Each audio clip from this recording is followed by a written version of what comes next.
Heritage Hall Chargers. At this time, will you please rise and join the Heritage Hall Chorus in the singing of our national anthem?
Started that.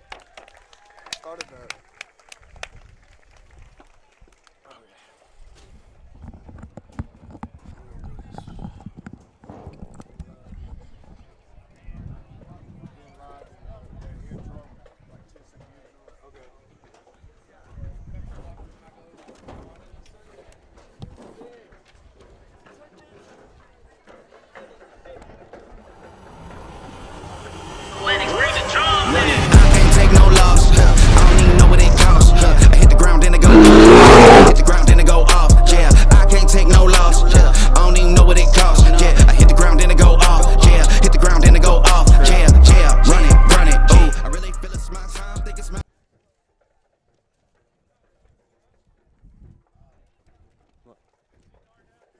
Hello and welcome to Heritage Halls. We have John Marshall, Heritage Hall High School. The three-time state champion, 0-2 John Marshall Bears, are looking to get their first win under the new head man, Chris Burris. In their way, just the seven-time state champion Chargers of Heritage Hall, who look to defend home field tonight and improve to 2-1 on the season under head coach Brett Bogert. The Bears have lost their first two games of the season to Lawton Mac, 43-18, and Bethany, 41-6. While the Chargers have split their first two games, beating Millwood last week in a thriller, 35-28, and losing their opener to the Clinton Red Tornadoes, I believe that's their name, 28-7. Coach Burris comes to John Marshall after a season as Edmond North's defensive coordinator, but previously was the head coach at Ada High School, where he coached them to a state title game appearance against Heritage Hall. The reason Burris left Ada was to be closer to family, Burris said. It was just an opportunity to be closer to family. I'm at an age and a time right now where that is really important. Burris has three grandchildren, Corey, Nayari, and Kai. Coach Bogert was a player on the 01 and 04 Heritage Hall teams, so Bogert knows what it takes to be a Charger. He quarterbacked them to a 34-16 record. He still holds the school's longest rushing play of all time, a 99-yard touchdown run against Bethany. In 04, he was named to the OCA All-Star team, or All-State team, and the Oklahomans Little All-City team. Bogert has an 88-6 record as the Chargers head coach, winning a state title in his first season while also finishing 15-0. He has coached the Chargers to the playoffs every season, not finishing worse than a quarterfinal appearance. I am Devin Bajek, and this is Jamin Dawson. Jamin, who are some of the guys that we're going to have to look out for on both sides of the field tonight? All right, let's see. You might as well start off with our John Marshall Bears. Let's see, Chris Barris, of course, we talked about him, his success at other places, but now he is starting his new regime at John Marshall.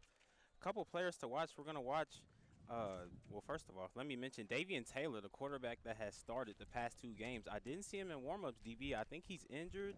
Pretty sure they're going to go with Terrence Caldwell. Last week he had 9 out of 12 completions. You see we had 94 yards and 2 interceptions. So yardage, he's doing good. We want to clean up those turnovers. 9 for 12, not many attempts. So, of course, that had to be when Davian got hurt.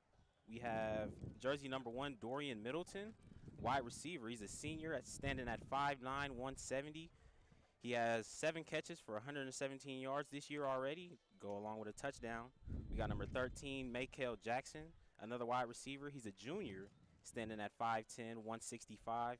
This year he has 11 receptions for 161 yards, also with a touchdown.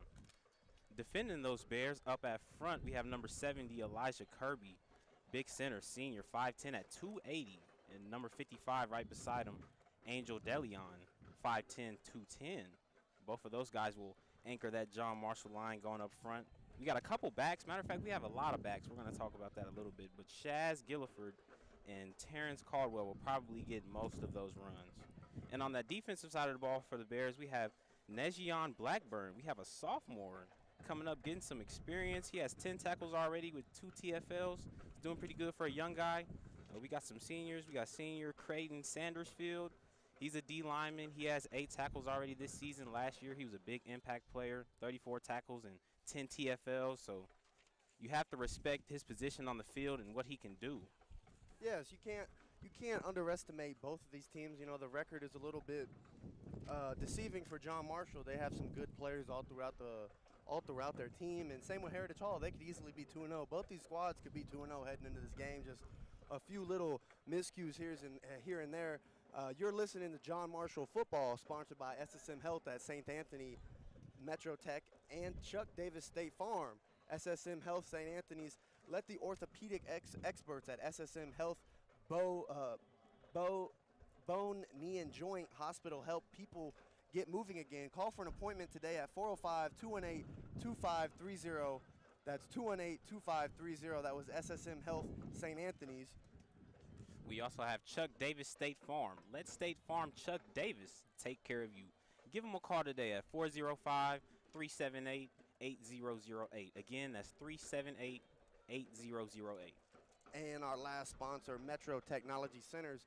Metro Technology Centers offers great courses and programs to allow you to have a great career. Learn more at metrotech.edu. That's metrotech.edu. So, you know, John Marshall versus Heritage Hall here on Friday night, September 16th, 2022. We're about 3.5 minutes from game time. You know, we're about to get the coin toss here. You know, as we kind of talked about here, you know, this is a John Marshall team that's hungry for their first win of the season. You know, what kind of I guess you could say tenacity are they going to come out with, you know, Jamin? Well, DB, we need to see some fire, man. We only have about 24 points averaged on the season out of those 2 games, so we need to get on the scoreboard.